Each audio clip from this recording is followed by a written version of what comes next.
by BMW. This is the second straight game Jordan has come off the bench. He was your leading scorer tonight. How have you seen him handle the change and continue to be impactful? Well, he's handled things beautifully coming off the bench and coming off a 10-day hostage situation in Boston. I would have gone crazy in 10 days in my hotel room. So the fact that he stayed ready, he was working out in his room every day, just trying to keep his conditioning, and then to come back, rejoin the team, and have his role change and to respond the way he has. It's just amazing. It shows you how much he's grown and matured, and what a good player he is.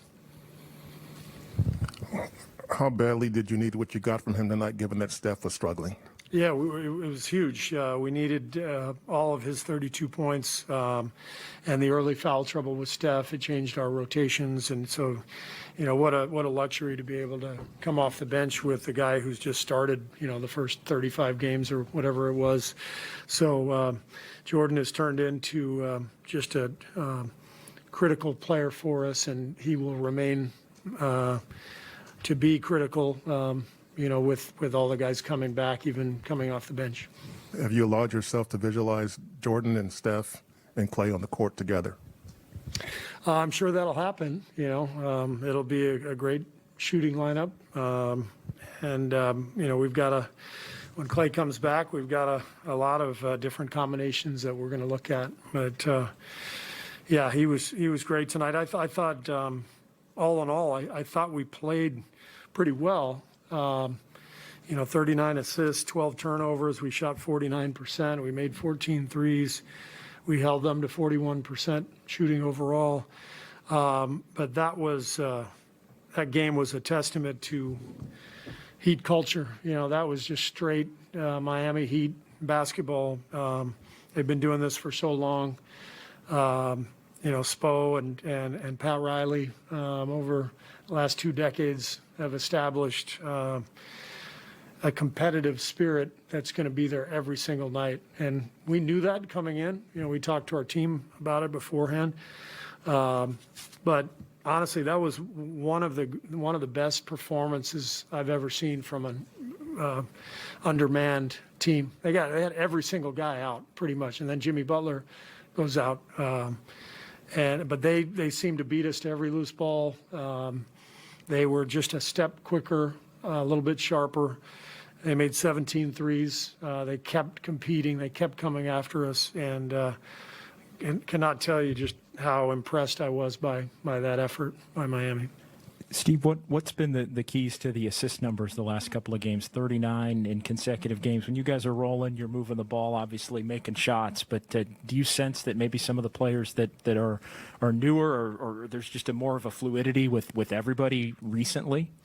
No, I mean it's that's always been one of the hallmarks of our team is the ball movement, and Draymond is always leading the way. Getting the ball spread around, and I think Steph does a great job too of getting the ball out of traffic and double teams, and so people pay so much attention to Steph that it opens up the floor. And I just think we have a roster of players now that really understand how to move the ball and can shoot it, and they know how to play together. Guys like Belly and Otto, Damian Lee, Gary Payton, they all have just come in and understood exactly what we're trying to do, and they've executed really well.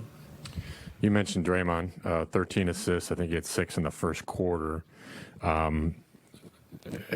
As you said, I guess he sort of establishes that mentality of passing, but I'm curious just sort of if you can convey what he meant to have him back again after 2 games out. Yeah, I mean, it's everything with Draymond. It's not just the assists, it's the toughness, his work on the glass. He had 4 blocked shots. His defense is second to none in this league, in my opinion. He's just an incredible competitor, and that's what we miss the most when he's out is his overall energy and competitiveness. So it's great to have that back tonight. Maybe the inverse of that question. What does it mean that you guys can get 39 assists on back-to-back nights and Draymond's only playing in one of those games? Yeah, I mean, again, it's the depth of our roster and the quality of basketball IQ that we have up and down the roster. And then it has a lot to do with Steph. In order to get a high assist total, you need somebody to get the first domino to fall. And Steph is always drawing two. And, once you get two defenders on the ball and it's 4-on-3 on the backside, then it's pretty easy from there. It's just move the ball and keep moving until somebody's open. And so Steph is the key in terms of getting the defense to react, and then everybody does a great job from there. Speaking of Steve, Steph, do you- probably, sorry. Not many nights you're going to see more assists from Steph than points, right? Yeah, I mean, he's obviously greatest shooter of all time, and but it happens. I've been around some of the great players of all time in my life, my blessed basketball existence, and I've seen it with everybody. Every great player has tough nights. It's just part of it.